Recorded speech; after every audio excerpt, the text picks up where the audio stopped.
Noviembre 6. El corazón que Dios acepta. Entonces David se levantó del suelo, se lavó, se ungió y se cambió de ropa. Entró en la casa del Señor y adoró. Segunda de Samuel 12:20. Cuando el hijo de David, nacido como resultado de su adulterio con Betsabé, sufrió una enfermedad, despertó en el rey un celo espiritual que había estado dormido. David comenzó a buscar a Dios y oró desesperadamente para que Dios salvara a su pequeño. Se negó a comer y a continuar con su vida como de costumbre mientras la vida de su hijo pendía de un hilo. David había intentado encubrir su pecado haciendo pensar que el hijo de Urías, esposo de la mujer con quien el rey había cometido adulterio, pero cuando Dios en su misericordia confrontó a David con su pecado, la postura del rey cambió por completo. David buscó a Dios porque Dios primero había buscado a David y ablandado su corazón. Un cambio así solo fue posible por la obra de Dios. Entonces llegó la terrible noticia: el niño había muerto. El difunto teólogo Alex Moyer comparó el arrepentimiento con recoger una piedra que ha sido arrojada a un estanque. Puedes recuperar la piedra, pero las ondas sobre el agua seguirán extendiéndose. David se arrepintió de su abuso y adulterio y Dios en su misericordia aceptó el arrepentimiento de David.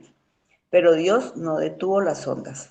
Sin embargo, Dios aún pudo usar esta tragedia para convertir a David en el hombre que necesitaba ser. David respondió de una manera extraña e inesperada después de la muerte del bebé. Se levantó, se lavó y entró en la casa del Señor. El que se había estado escondiendo de Dios ahora fue a encontrarse con Dios. La trágica muerte de su hijo no llevó a David a mantenerse alejado de Dios, al contrario, lo llevó a una relación aún más profunda con él. Cuando David entró en la casa del Señor, habría necesitado traer un cordero sin defecto como sacrificio, pero ese no fue el único sacrificio que trajo. También ofreció el único sacrificio dañado que es aceptable traer a la casa de Dios. El mismo rey escribió más tarde: los sacrificios de Dios son el espíritu contrito. Al corazón contrito y humillado, oh Dios, no despreciarás. Salmo 51:17. Dios no dejó que David encubriera su pecado y no lo dejó solo a lidiar con las consecuencias de su pecado. El trato que Dios dio a David, el trato que Dios dio a David revela que él se preocupa profundamente por el estado de los corazones de sus hijos. Él hará todo lo posible para traerte de regreso cuando te alejes de él. Más que cualquier otra cosa, Dios quiere que tengas un corazón quebrantado y contrito ante él. Cuando Él te confronte con tu pecado, te aflija o no te dé lo que deseas, no asumas que es porque no te ama, es porque bondadosamente te está acercando más a Él. Para profundizar, 2 Samuel 12, del 1 al 10. Amén.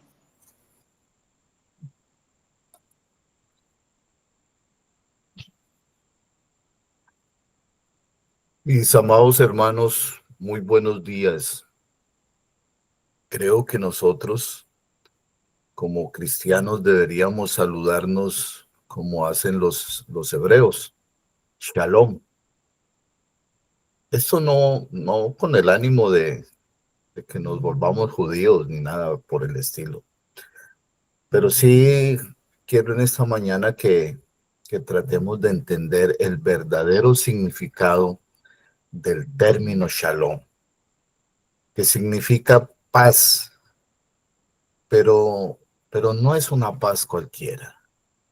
Es una paz profunda y completa que solo proviene de Dios. Esa es la paz que necesitamos nosotros en nuestra vida.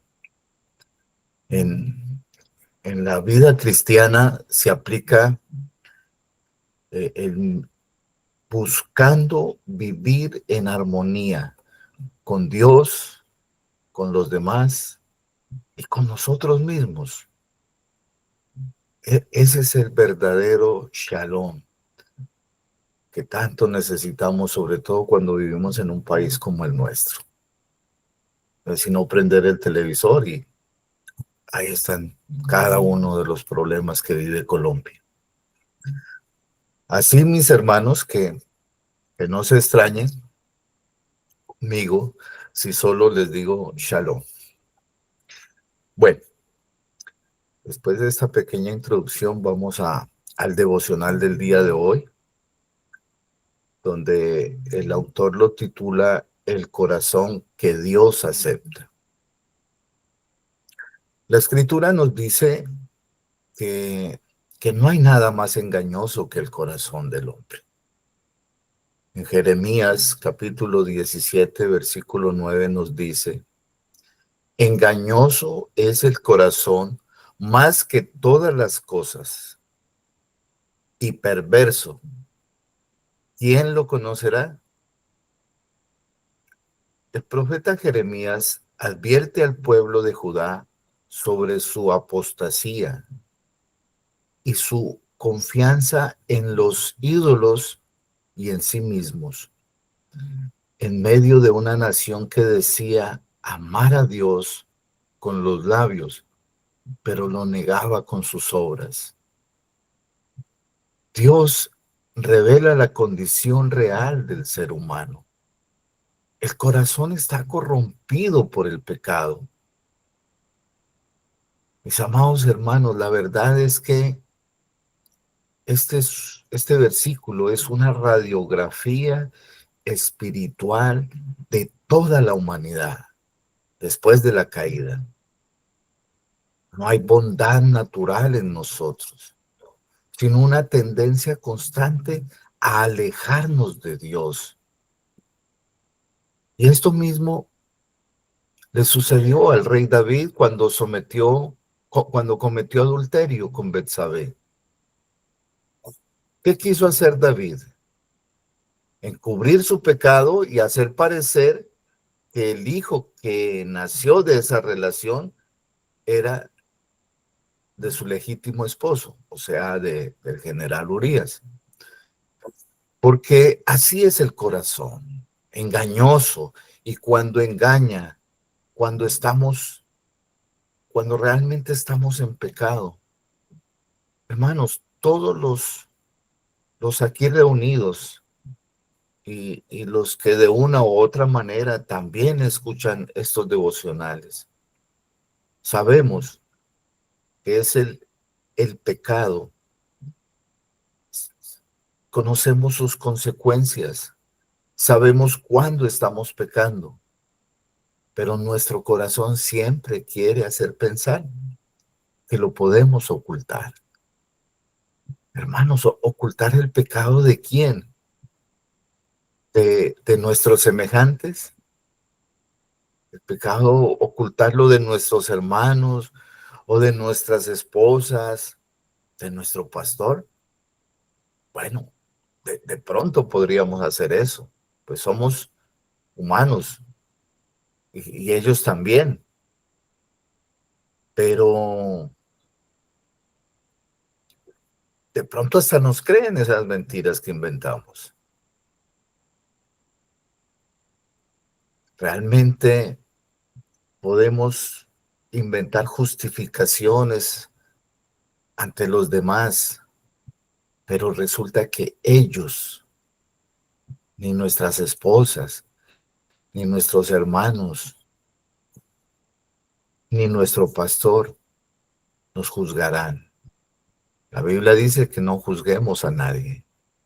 Entonces, ¿realmente creemos que podemos ocultar nuestro pecado de Dios? ¿O pensamos que podemos engañar a Dios? Nunca. Ante el Señor nuestro Dios,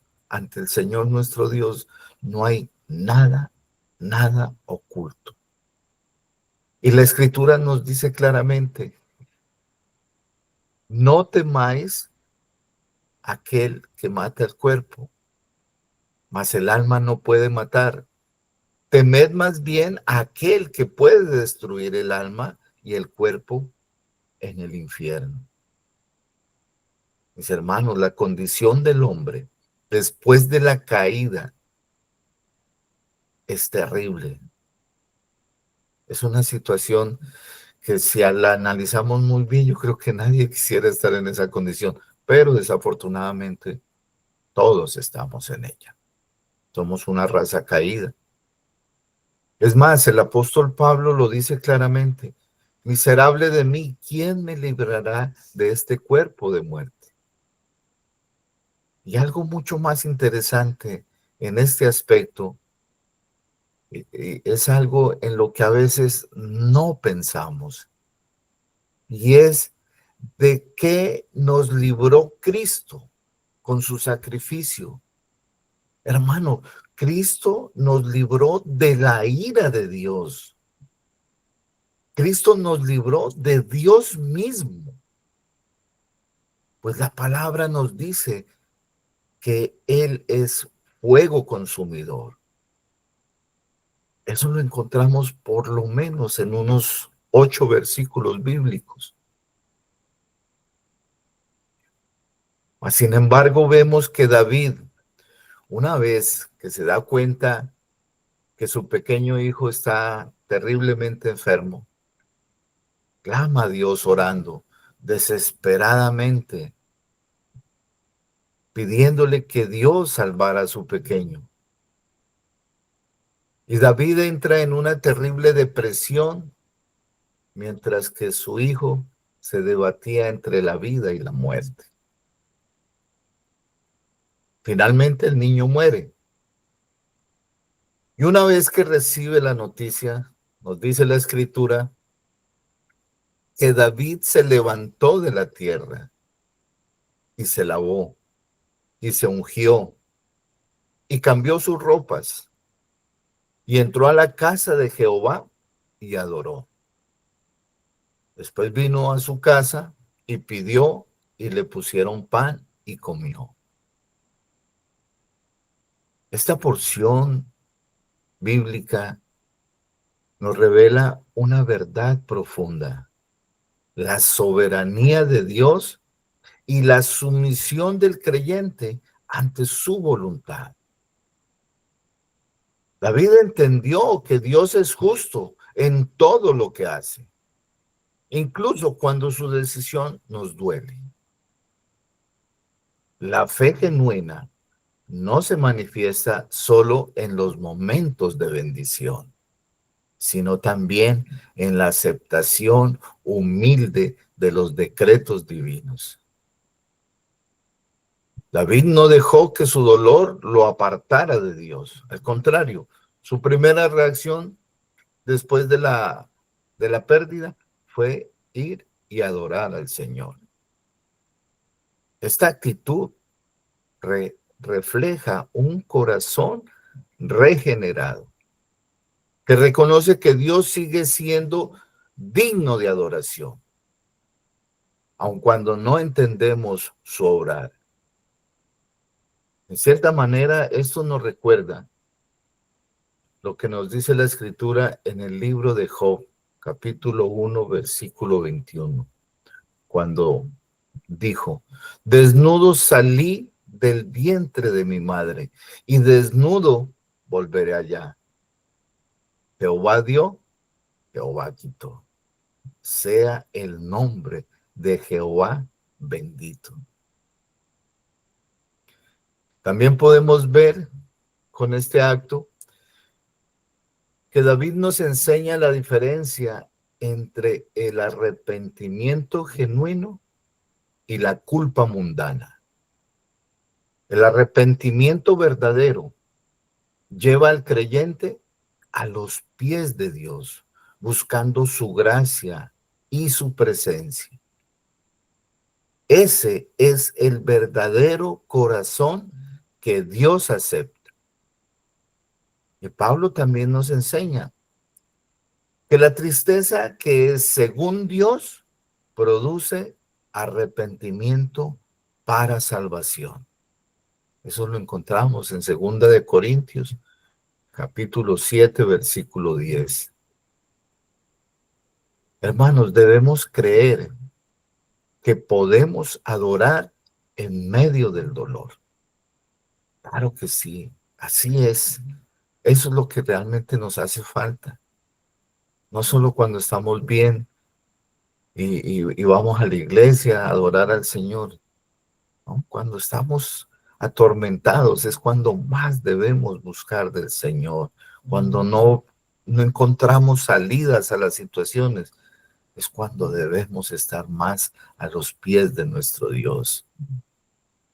Pues la fe madura no depende de las circunstancias. Cuando Dios dice no, sigue siendo Dios y sigue siendo bueno.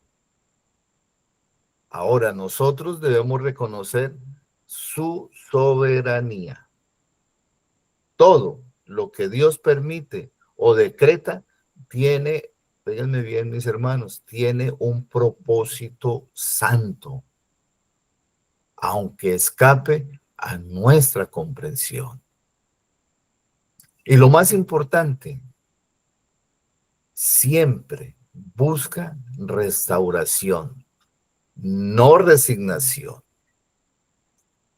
Pues David no se quedó postrado en la culpa. Se levantó, se lavó y continuó caminando con Dios. Lo sucedido lo llevó a tener una relación aún más profunda con su Señor. Así también nosotros como creyentes redimidos debemos levantarnos y vivir bajo la gracia que restaura. Cuando David entró en la casa del Señor, habría necesitado traer un cordero sin defecto como sacrificio.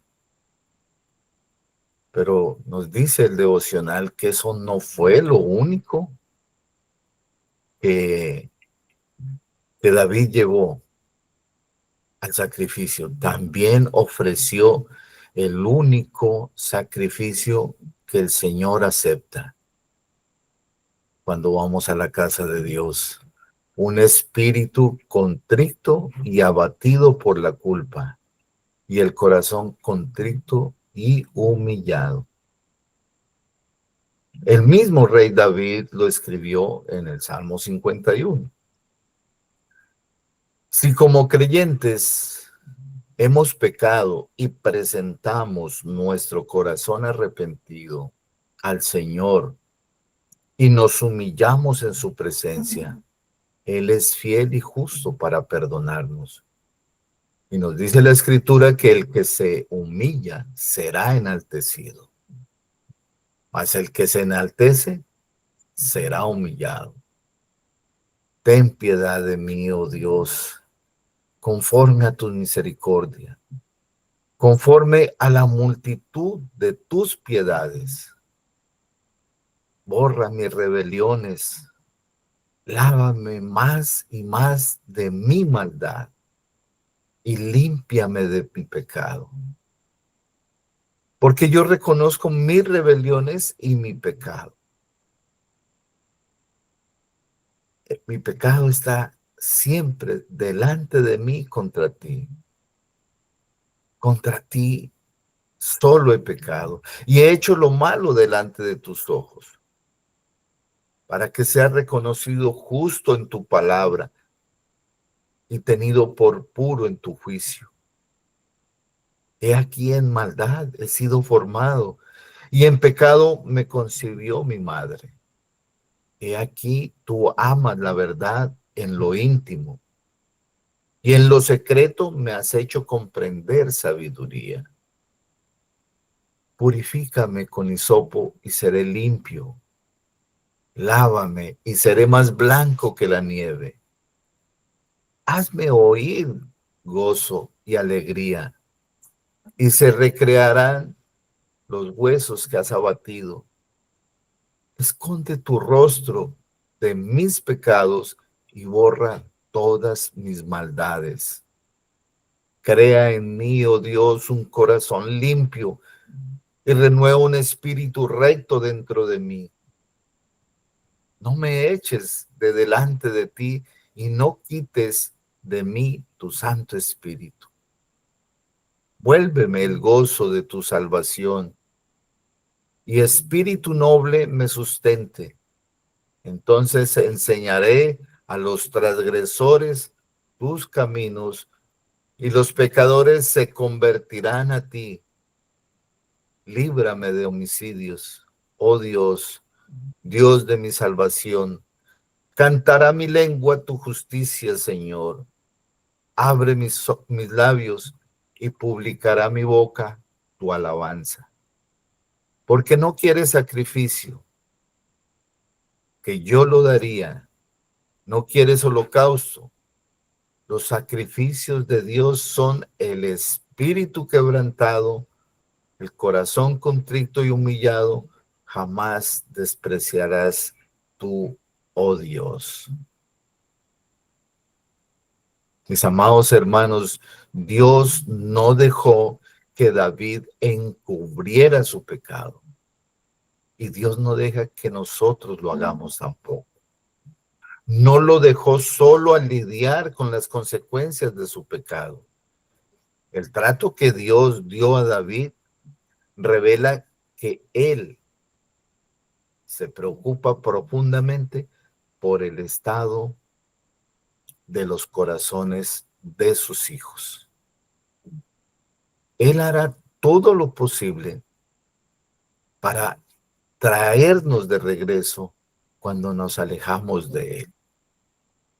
Y no olvidemos que en el primer libro de Samuel, capítulo 13, versículo 14, lo que Samuel le dice a Saúl: Jehová se ha buscado un varón conforme a su corazón, al cual Jehová ha designado para que sea príncipe sobre su pueblo.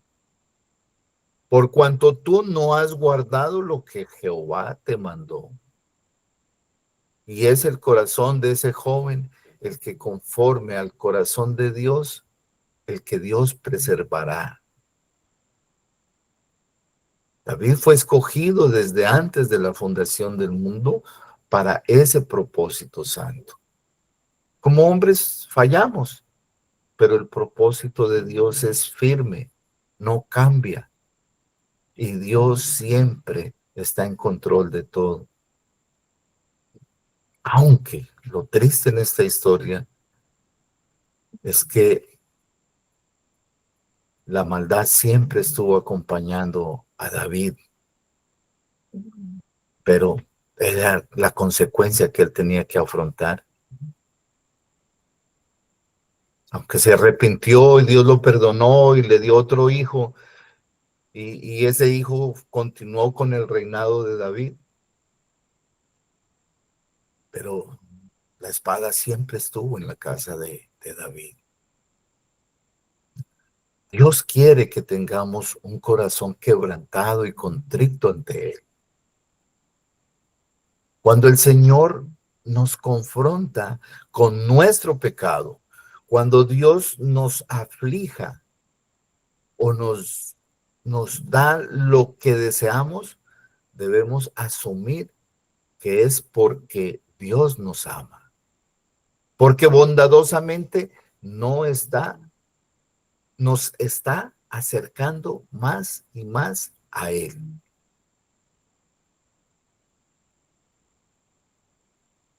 A veces pensamos que recibimos las bendiciones de Dios porque somos buenos, porque el Señor nos ama. Y una vez que recibimos las bendiciones, lo vemos como logros nuestros. Se nos olvida quién fue que nos bendijo. Pero Dios lo que hace es acercarnos más a Él. Después de su pecado con Betsabé, el asesinato de Urías, David intentó ocultar su falta, pero Dios en su misericordia envió al profeta Natán para confrontarlo. Y este encuentro revela tanto la gravedad del pecado como la gracia de Dios que busca restaurar a sus hijos. Este pasaje muestra con claridad dos grandes verdades: la santidad absoluta de Dios y la necesidad del arrepentimiento verdadero en el creyente. David, el hombre conforme al corazón de Dios, había caído profundamente. El pecado lo había cegado, al punto de indignarse contra un acto que representaba simbólicamente su propia culpa. Así de engañoso es el corazón del ser humano. Jeremías en el capítulo 17, versículo 9, condena en otros lo que justifica en sí mismo. Pero el texto comienza con una frase maravillosa. Jehová envió a Natán. Esto no fue un acto de condena, sino de gracia soberana. Dios no dejó a su siervo que permaneciera en la oscuridad del pecado. En su fidelidad al pacto, lo confronta para restaurarlo. La confrontación de Natán nos enseña que el arrepentimiento no nace del remordimiento humano, sino de la obra del Espíritu Santo, que por medio de la palabra revela el pecado y nos conduce a la confesión. La gracia no ignora el pecado, sino que lo expone para sanarlo. Dios le recuerda a David todo lo que le había dado y luego muestra la insensatez de su rebelión. En esto vemos la esencia del Evangelio. Dios tiene derecho a juzgarnos justamente, pero también tiene la bondad de ofrecernos restauración. Cuando nos volvemos a Él con un corazón contrito y humillado. Mis amados hermanos, nosotros realmente aceptamos la confrontación de Dios. Cuando la palabra o alguien nos reprende, no la rechacemos. Es una muestra de la gracia de Dios que te busca antes de que el pecado haga más daño en nosotros. Hermanos, debemos reconocer la gravedad del pecado, ya que ningún pecado es pequeño delante de un Dios santo. El pecado oculto roba la comunión y realmente enfría el alma. Debemos abrazar el arrepentimiento verdadero. No basta con sentirse mal, hay que confesar, abandonar el pecado y volvernos al Señor con humildad. Nuestra restauración comienza cuando decimos, he pecado contra Jehová. Y nos presentamos ante el Señor con un corazón contrito y humillado. Ese es el corazón que agrada a Dios.